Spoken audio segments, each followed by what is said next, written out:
Teacher Bilal Bhatt साहब और हमारे अजीजम बहुत ही दिल की गहराई में जो रुचि रखने वाले हमारे अनवर साहब, मदरसा के असातिज़ा कराम, उलमा कराम और मेरे आदित तलबा थे। वाकई आज मेरे लिए खुशी का दिन है कि गुज़श्ता 18 साल से हम इस मदरसा जलालिया में इंग्लिश का 2 साल का कोचिंग क्लास करते हैं, मगर आज पहली बार मुझे मौका मिला कि बाहर से आप हजरात को बुलाने का। पता नहीं हमने कभी नहीं, हमें पहले ही बुला लेना चाहिए था ताकि हमारे मदरसे के असातिज़ा, हमारे बच्चे क्या पढ़ते हैं, पढ़ाते हैं, हम क्या,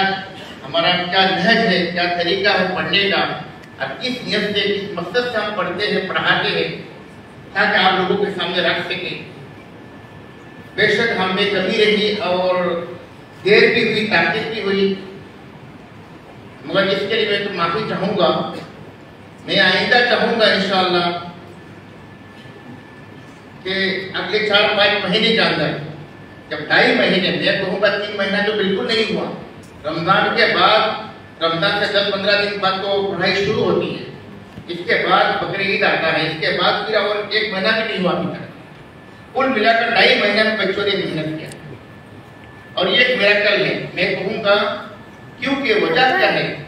हमारे जो बच्चे मदरसे में पढ़ते हैं 24 घंटे मदरसे के निजाम में रहते हैं, इनका उड़ना बिछड़ना पढ़ना ही होता है। और यहाँ जितने बच्चे आप देख रहे हैं 90% बच्चे बिल्कुल गरीब घराने हैं। ऐसे भी बच्चे मिलेंगे, अक्सर बच्चे, इनका घर में एजुकेशन क्या चीज को पता नहीं, इनके 4-5 भाई बहन हैं, कोई पढ़ रहा है कोई नहीं पढ़ रहा है, मगर माँ बाप ये सोचते हैं कि घर में एक बेटा को आने में नहीं बना, एक घर बेटा कर दीनदार बन जाएगा, घर को संभालेगा।